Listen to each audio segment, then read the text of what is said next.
Hi friends, welcome back to your own YouTube channel ask your gynaecologist. जैसे कि मैंने पिछली बार बोला था, हम इस वीडियो सीरीज का सेकंड पार्ट लेकर आए हैं, जिसमें कि हम यंग लड़कियों में, यौन अवस्था में जो लड़कियां होती है उनके प्रॉब्लम्स को डिस्कस कर रहे हैं। पिछली बार हमने डिस्कस किया कि ब्रेस्ट साइज में क्या प्रॉब्लम्स हो सकती हैं, विजाइनल डिस्चार्ज यानी कि सफेद पानी जो आता है उसका क्या इलाज होता है, प्राइवेट पार्ट्स के जो बाल होते हैं उनको कैसे निकालना चाहिए, क्यों निकालना चाहिए। इस बार हम डिस्कस करेंगे एक बड़ा इंपॉर्टेंट टॉपिक, मेंस्ट्रुएशन यानी कि पीरियड्स। तो क्या थी इसके बारे में आप बताइए। पहले जो लेडीज थी वो कपड़े यूज करती थी। आजकल तो जैसे काफी नई चीज आ गई है, सैनिटरी पैड्स, टैम्पॉन्स एंड क्या बोलते हैं इसको, कप्स, मेंस्ट्रुअल कप्स।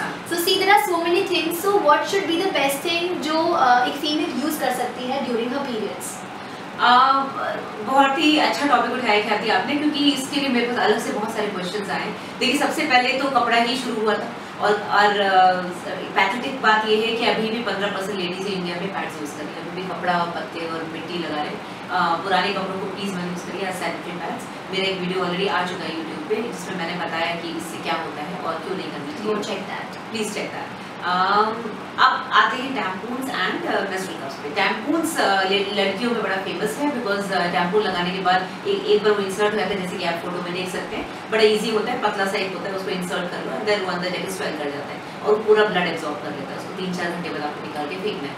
इसमें गड़बड़ कहाँ आती है? जब आप हाइजीन का ध्यान नहीं दे पाते हैं, जब आप भूल जाते हैं उसको अंदर छोड़ने, तो उससे टॉक्सिक शॉक सिंड्रोम होता है, जो कि बहुत ही डेंजरस डिजीज है। और ये तब होती है जब उसके टेल से कोई बैक्टीरिया अंदर जाता है और अंदर जब ऑब्वियसली जो पुराना ब्लड है वो पूरा सोक्ड पड़ा हुआ है, तो वहाँ पर वो इन्फेक्शन हो जाता है। तो just be careful, hygiene maintain करें, टाइमली चेंज करते रहें, कभी भी एक के ऊपर दूसरा इंसर्ट ना करें। जस्ट बी केयरफुल, अपनी बॉडी का पूरा ध्यान रखें please, and do not forget उसके टेल को बाहर ही हैंग करके छोड़ें, जिससे आप उसको निकाल सकें।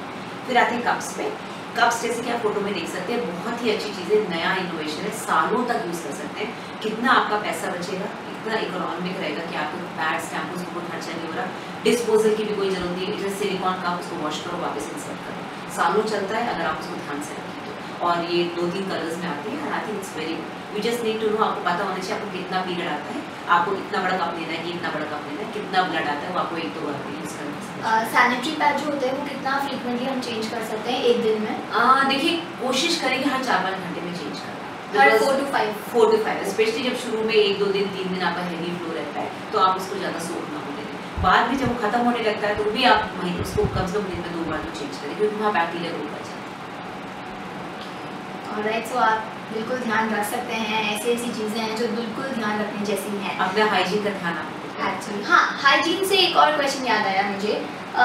पीरियड्स के टाइम में आप कैसे प्राइवेट एरिया को हाइजीन रख सकते हैं? पीरियड्स टाइम में, जैसे कि मैंने पहले बताया, normal water and soap, that's it. क्योंकि पीरियड्स टाइम में आपको ब्लीडिंग हो रही है तो ऑब्वियसली आपको पानी ज़्यादा चाहिए होगा, तो जस्ट बी केयरफुल जहाँ भी आप जा रहे हैं। आपके पास वाटर हो, नहीं तो आपका खुद का टिश्यू पेपर हो। जरूरी नहीं है कि वो हर बार आपको वाटर से वॉश करना है, you can just use tissue papers, but दिन में कम से कम 2 बार तो वॉश करें अच्छे से, ठीक है? कम से कम जो आप घर पे हैं, मॉर्निंग में और नाइट में, सो दैट आपको वो अच्छे से क्लीन हो जाएगा एंड थोड़ा सा एयर भी विजाइना को, स्किन को मिल जाए, तो दैट्स इट। कोई एक्स्ट्रा सोप्स की कोई जरूरत नहीं।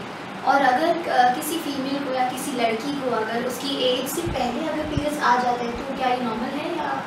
हाँ, जैसे कि मैंने पहले बताया, आजकल पीरियड्स जल्दी आने लगे। 9 साल की एज से पहले अगर आते हैं तो फिर उसमें फिर डॉक्टर्स की इंटरफेरेंस की जरूरत होती है, मेडिसिन की जरूरत। आपके पास ऐसे केस आए हैं? यस, ऐसे केसेस आते हैं, बट जनरली क्या है, 10-11 साल की लड़कियां आती हैं जिनकी डेवलपमेंट उनकी एज के अकॉर्डिंग सही होता है, क्योंकि आजकल बच्चों में डेवलपमेंट जल्दी हो रहा है। तो मैं मम्मियों को यही समझाती हूँ कि आप इसको बंद करने की कोशिश ना करें, क्योंकि 1 साल बाद तो वैसे ही आना था, 1 साल पहले आ गया। हाँ, 8-9 साल की बच्ची जो बहुत छोटी है, जिसको सडनली एकदम से ब्रेस्ट डेवलप हो गई, सडनली बड़ी दिखने लगी, वो कुछ अब सी चीज़ है। उसमें कोई ना कोई ट्यूमर की प्रॉब्लम हो सकती है, कोई ना कोई हार्मोनल डिसऑर्डर हो सकता है, जिसको कि हम दवाइयों से रोक सकते हैं। 11-12 साल की लड़की या 10 साल की लड़की में पीरियड शुरू हुआ है और वो अपनी स्ट्रक्चर के अकॉर्डिंग सही है, तो कोई दिक्कत नहीं, उसको मत रोकिए, वो नॉर्मल। ओके, ये लास्ट क्वेश्चन है पीरियड्स को रिलेटेड, जो सबसे ज़्यादा मुझे फीमेल्स ने पूछा है, गर्ल्स ने पूछा है स्पेशली, पेट दर्द कैसे डील किया जा सकता है? पेट दर्द नॉर्मल है लड़कियों।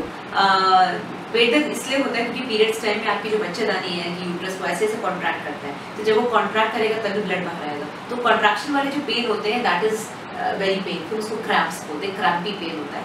और ये जनरली प्रोस्टाग्लैंडिन्स की वजह से होता है, जो कि नॉर्मल है, हर बार से क्लीन होते हैं। पेन अगर ज़्यादा है, इतना ज़्यादा है कि आपकी डे टू डे लाइफ में डिस्टर्ब कर रहा है, तब आप डॉक्टर के पास जाइए। कुछ तो अपनी अपनी सहन शक्ति होती है। जो लड़कियां थोड़ी वीक होती हैं, जो लड़कियां थोड़ी डल होती हैं, वो इसको लेके बैठ जाती हैं, 3 दिन कहीं निकलेंगी नहीं, रजाई उड़ के सो जाएगी। ऐसे मत करिए। दवाई ले सकते हैं, टैबलेट ले सकते हैं। यस, टैबलेट लीजिए। टैबलेट अपने डॉक्टर से पूछिए कौन सी टैबलेट आपको सूट हो रही है। ये नहीं कि दिन भर टैबलेट खा रहे हैं, दिन में 2 या 3 बार आप ले सकते हैं। वो भी शुरू में 1-2 दिन, उसके बाद जरूरत नहीं पड़नी चाहिए। 1-2 दिन ही पेन होता है, उसके बाद नहीं होता है। सो जैसे कि मैंने बताया कि जो लड़कियां डल होती हैं, जो नॉर्मली नॉर्मल लाइफ में बहुत ज़्यादा काम नहीं करती हैं, तो उनके लिए पीरियड्स बड़े स्ट्रेसफुल हो जाते हैं कि 3 दिन पीरियड्स आ गए, ब्लैंकेट लिया और सो गए।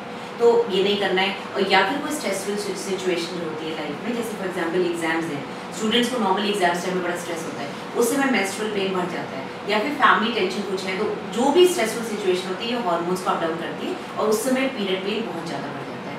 तो आई वुड जस्ट एडवाइस, जितनी भी लड़कियां देख रही हैं, जो वुमेन देख रही हैं, प्लीज़ पहली बात तो खाना बहुत ज़्यादा ठूस के मत खाइए या अपनी बेटी को मत खिलाइए, बिकॉज पीरियड्स में वैसे इतनी ब्लोटिंग होती है, इतनी गैस बनती है, आप ज़्यादा खिलाएंगे उसको और पेट दर्द होगा। तो just let her do what ever she want. जो नॉर्मल एक लाइफ है वो चलने दीजिए, उसको स्कूल जाने दीजिए, साइकिलिंग करने दीजिए, योगा करने दीजिए, अगर वो नॉर्मल अपना कुछ खेलती कूदती है तो उसको करने दीजिए। जस्ट बी नॉर्मल, मतलब पीरियड्स आर जस्ट नॉर्मल, तो उसको नॉर्मल ट्रीट करिए, एक नॉर्मल लाइफ लीड करिए। So trends are changing, so just be a trend changer, right.